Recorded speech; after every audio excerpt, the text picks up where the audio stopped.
Remy Ma popped out as a surprise performer last night, and people are already asking questions. Was she low-key throwing shade at DJ Envy, or was it all just part of the show for laughs? Either way, the energy felt a little too spicy to ignore. What's up, YouTube? Hope you're having a solid day, sending nothing but good vibes, blessings, and real positive energy your way. Appreciate you for tapping in and rocking with me.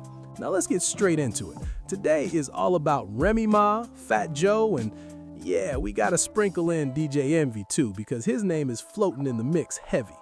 Remy Ma getting brought out like that? Not random at all. That kind of move always comes with a story, and people are already connecting dots like crazy.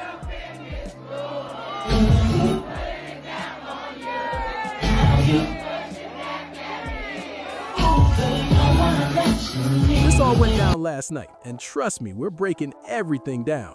We've got the clips, the moments, the reactions, everything you need to see for yourself, no guessing. But first, we gotta clear one thing up. Why was Remy Ma even brought out like that? What really happened behind the scenes? And most importantly, what's the tape everyone keeps talking about? This is where it starts getting real interesting. So what's really going on here? Let's break it down. Last night, April 4th, everything went down at the Barclays Center, and it was packed with big names and even bigger energy.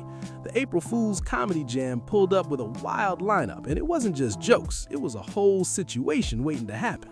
We're talking Marlon Wayans, Bill Bellamy, Fat Joe, Kodak Black, Jada Kiss, Rip Michaels, Michael Blackson, Bruce, Lil Duval, Emmanuel Hudson, Brandon T. Jackson, Justina Valentine, Tony Davidson, DJ Envy, Pre-V, Jacob Williams, and yeah, that lineup was stacked heavy.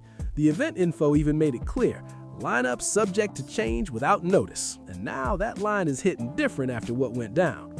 Now, quick heads up about this next part. The audio on this clip came out a little rough. That's just how it was on this TikTok, so don't be thrown off when you hear it. But don't worry, I've got more clips lined up to give a clearer picture of everything that really happened. And coming up next, we got to talk about the moment that had everybody reacting. Fat Joe bringing out Remy Ma. Plus, there's also a clip from DJ Envy that adds even more layers to this whole situation. This is where things start getting messy. So with that Remy Network, dog in the yard. Well, I know what the fuck it is, you know what I mean? A lot of y'all motherfuckers wasn't on the yard. Y'all wasn't allowed to go on the yard.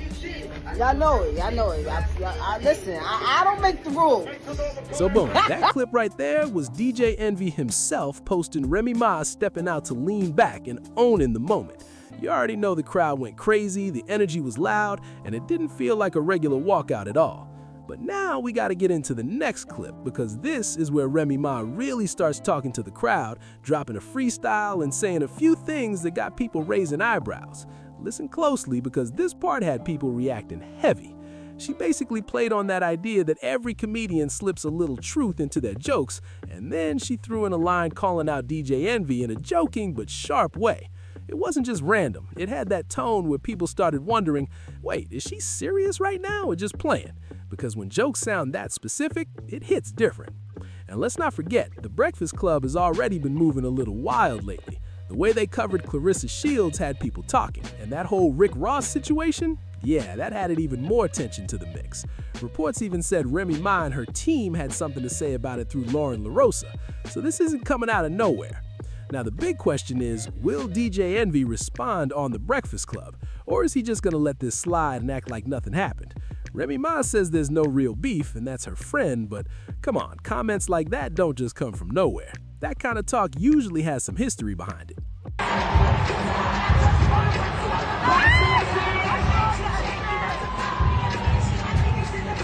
Now here's where things start looking a little strange, right? I'm posting all these clips, the pictures, all the content coming straight out of Barclays Center, footage of Marlon Wayans, Bill Bellamy, the whole lineup, everybody who showed up and showed out. The timeline is full of fresh moments from last night. But then people start noticing something else. Why is Papoose over on his Instagram stories posting old concert footage? And not just anything, clips from way back when he was on stage, like when Busta Rhymes brought him out, or older performances where he was getting tagged. That timing feels real off when everything online is about Remy Ma right now. It starts to make people look twice, like, Hold on, why post throwback moments right when Remy Ma is trending from a major live appearance? That's not random behavior, especially when the spotlight is clearly on her. And this isn't even the first time folks caught this pattern. When Remy Ma got love at a Cardi B show and was all over the pictures, here comes Papoose again dropping a random clip, this time tied to Cardi B too, from a completely different source.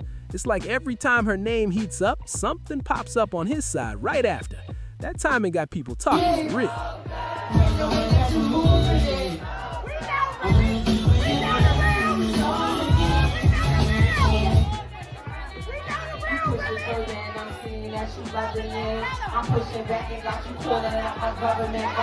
So now Remy Ma's outside getting all this attention, all this love, all this positive buzz from the April Fool's comedy jam. And let's be real, she still has clout, she still has motion, and people still know her name heavy. Remy Ma is still that presence, no debate about it. But then here comes Papoose posting old concert clips like that's supposed to compete with what's happening right now. Throwback footage from years ago, moments people barely remember. It just doesn't land the same in the middle of all this current hype. People are even saying instead of digging up old stage moments, there were other things he could have been highlighting. Interviews, recent appearances, anything current. But the choice to post those specific clips right now, that's what's making folks raise eyebrows and start connecting dots. And here's the difference that really stands out. The crowd energy. You heard that Barclays crowd. You saw how they reacted. They were locked in, they knew the words, they were fully tapped into Remy Ma's presence the second she stepped out. That kind of reaction doesn't come from nowhere. It comes from real recognition and a catalog people actually remember. When the audience responds like that, it says everything without even needing extra explanation. Word for word, bar for bar, that crowd knew everything. Every line hit, every lyric landed, and the energy was loud from start to finish. You can't fake that kind of reaction, and you definitely can't force that kind of connection with an audience. Now, when people start comparing, that's where things get a little uncomfortable. A lot of folks are saying the main reason Papoose got that level of public support before was tied to his connection with Remy Ma. That image, that storyline, that whole power couple vibe. It carried weight for a long time. But now, with everything shifting and new situations coming into the spotlight, people are looking a lot closer and asking different questions. They're paying attention to patterns, to timing, and to how certain moves line up with what Remy Ma has going on. But the crazy... I'm not in there. She was in there like this. The thing part, she was like, out the coffin. Thought I was dead. Wait, crazy. so I shook my head at the coffin, and then when we walked by and they opened it up and she had the bottles like that, I was like, this is just, y'all doing too much at this point. And that's where the conversation gets louder, because every time Remy Ma has a big moment, whether it's a major appearance or a crowd going crazy for her, something else pops up at the same time that feels a little too calculated. That's why people are saying it looks like an attempt to redirect attention instead of letting the moment just be what it is. Then you've got folks questioning priorities too. If everything is solid on that side, why not be fully present in those current situations instead of focusing on what's happening elsewhere? That's the part people keep circling back to, because the timing and the choices just aren't adding up for them. At the end of the day, the internet is watching everything in real time, and when moves don't line up the way people expect, the reactions are gonna be loud every single time. So yeah, that's everything for this one. That's the full breakdown. No extras, no missing pieces, just how it all played out. From the surprise moment to the reactions and everything in between, this situation definitely gave people a lot to talk about. Now I need to hear from you. What do you think about all of this? Was it all just jokes, or was there something deeper going on behind those moments? Drop your thoughts in the comments, because I'm reading everything. Make sure you hit that like button, subscribe to the channel, and share this with somebody who needs to see it. Don't forget to turn on notifications so you don't miss when I drop the next video. I'll catch you in the next one.